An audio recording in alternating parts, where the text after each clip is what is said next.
A štart. V tejto chvíli boli dosti odštartované, takže cena Tamilaj, zaostal tam Asako, zostane Eška Sloval Invest AS, naopak v popredí je so štartovým číslom 1 Donatelli. Pole je pomerne roztiahnuté, Donatelli, Calypso of Gracie, malinka moja z najvyššieho štartového boxu už je na treťom mieste, Bonbon za ňou, Just Mambo. Potom je tam ďalší zverenec Zuzany Kubovičovej, Templer spolu s Makones a na poslednom mieste je to stále Asako. Kone už máme na konci protilahlej steny, do cieľa zostáva zhruba 500 metrov a je to stále debutant Donatelli pod žokejom Zdenkom Šmidom, ktorý odskočil najlepšie a vyzerá, že jeho prejav je pomerne zorientovaný, ale už sa na ňo budú tlačiť ďalšie kone.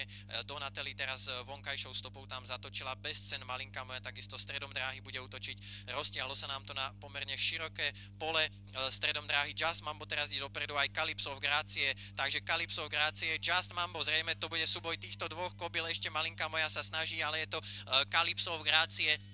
Calypso of Gracie a Just Mambo, Calypso of Gracie a Just Mambo, Calypso of Gracie, Just Mambo, alebo Calypso of Gracie, bude to na cieľovú fotografiu, každopádne tretí Bonbon a zrejme štvrtý Templer.